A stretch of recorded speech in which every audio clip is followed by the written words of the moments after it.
The goal of this camp, and we'll go into it a bit more detail, is to take that next step and work specifically towards the Tour de France team time trial. This doesn't just finish on the first week in July. This is a project, with all the investment we've done from bikes, clothing, helmets, everything. This project carries on after the Tour de France, and we really want to be one of the best teams in the world at team time trialing. And so, all the work that we're doing now is not just for, the next month and a half, it's for the next 5-10 years. But here's where we really get specific towards the Tour. So you've got the start into the drag, the flat section in the middle, hard climb, downhill, hard climb, okay? We need to go as fast as possible in sectors 3 and 5. So there's 2 approaches we could take. Traditional approach. So everybody is turning, 4 strong guys on the flat, and then basically 4 climbers, and it's, everyone turns, the 4 climbers do shorter turns, and then it's basically go full, peel off, go full, peel off, go full, peel off. 1 guy left on the last climb does the last K and a half on his own to the top.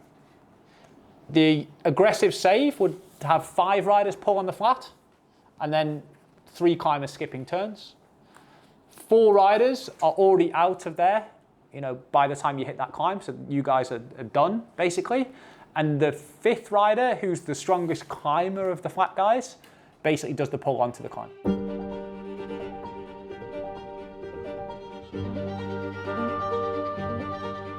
Yeah, so a circuit gives us, first of all, safety. Second of all, it allows us to collect really clean data.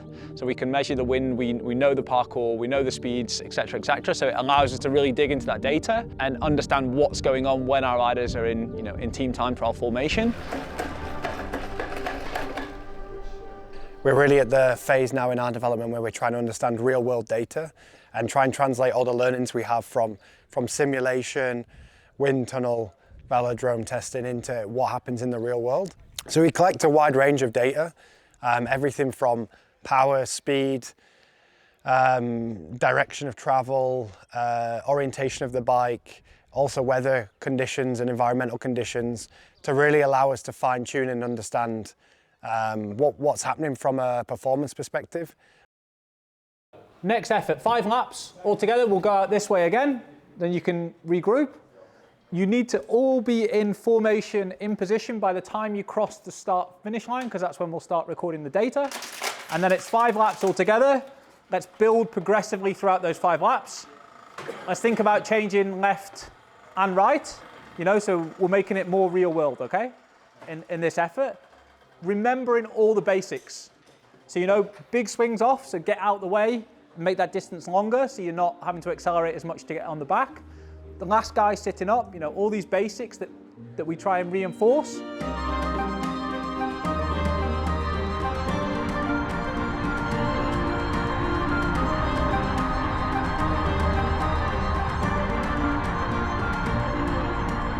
Enable our coaching groups to be able to make more informed decisions quicker. And historically with this kind of testing, it would be that you have to take all this data, process it for a few days, and then be able to provide feedback. And what we've developed is our own hardware and software applications to be able to pull that analysis together in instantaneous. Exchange. Arthur. Yeah. So he was 31 seconds in front.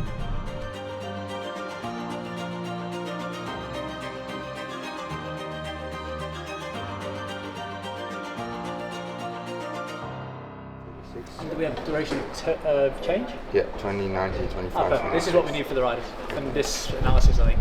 Okay. And we can just talk about each rider, go through step by step. Shall I start the debrief and get Yeah, start with debrief and then we'll go, Rick, this was your data in terms of... Yeah, I'm going to get their feeling first, exactly. And then show them the data. Mark over, and we'll go through them one by one.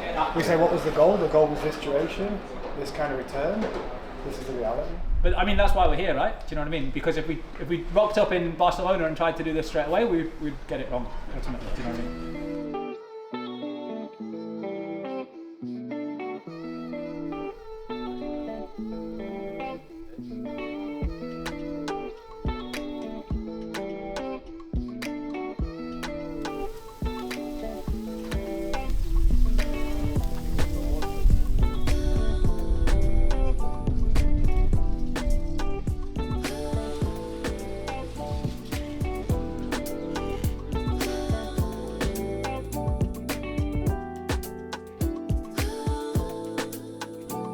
And then we're going to start already straight into practice with the aggressive save way, okay? Yeah. So we'll do 4. Let's do 4 pulling and 2 resting. So Yanis, you roll through with the big guys. You're strong. You do the same 15 to 20 second turn.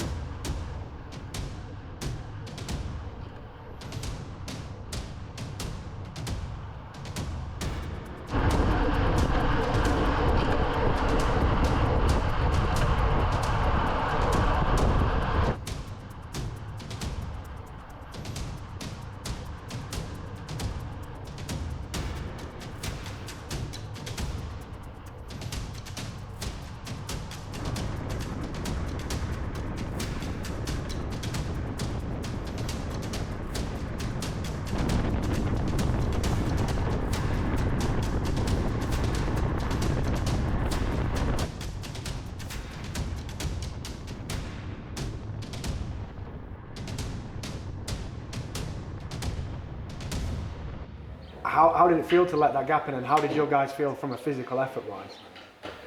Well, for me it was not so hard To make the gap. it, because I prefer to go a bit more to the right or to the left. Into the drag. And then I slow down. The guy is already in position behind. You didn't feel like you had to kick back in and every time you... At least not at this speed. Of course, save energy as much as possible to be in the wheel of the guy in front of me, but also to make it smooth for the guys behind me. When, for example, Marco arrived, I know that I just have to, not to slow down, but just to make his lead. But in a way that they don't have to feel the acceleration, and me also that I feel that I'm really protected. Now I really feel if I have to do the climb at the end, I can. You can. Yesterday I cannot. I mean, I cannot make a difference. Yeah. Now I feel I can. No, you could explode on the climb. Like the energy we need to complete the time trial is still going to be the same. But the reality is that what we're trying to do is load the energy onto you guys, so these guys can use the energy at the back end. You're finished after 15k, 5 of you. 5 guys, 15k, full gas. I think you're strong enough that you can do it, and then you guys really need to bring it home, you know? So it's changing that mentality. Yeah. Motivation that you are not killing yourself for nothing. Yeah, that's what I mean. Like it's nice. You can do a good dream tonight. Yes. Yeah. And then we hit this kicker, and then it's Lulu in the yellow jersey again. Don't dream too much. And remember when we spoke about it, the goal of this strategy is actually, we accept we might go a bit slower on the straight to go a lot faster on the climb. So when we talked about it, we said 7 or 8 seconds we might lose on the flat, but we gained 30 seconds. And actually this effort was 8 seconds quicker than any effort we've done so far for the full lap. And then our proposal after that is to do 2 road efforts, because the wind's quite low. We do them in the direction that we rode out easy, so just downhill, flat, downhill, 10k, and we basically do 1 effort where we do 4 and 2, and we do 1 effort where we do all 6 pulling through, and then we have 2 10k efforts on the same piece of road where we can then do a bit more comparison.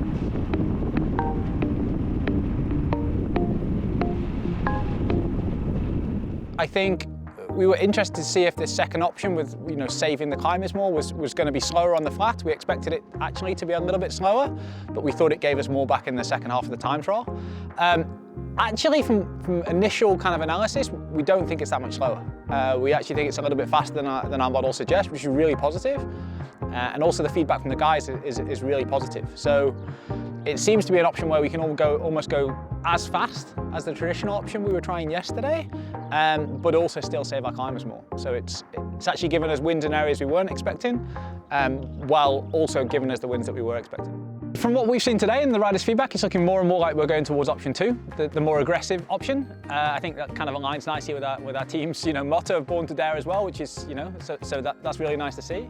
It seems to make sense at the moment. Like I say, we can't get 2 steps ahead of ourselves. We need to go through those processes, look at the data, see what we're seeing, and check that it does match to the sensations of the riders, to what we're seeing here on the ground. So that's kind of our double check, if that makes sense. But then I think if that confirms what we believe and what we've seen today, then we can move forward with that option.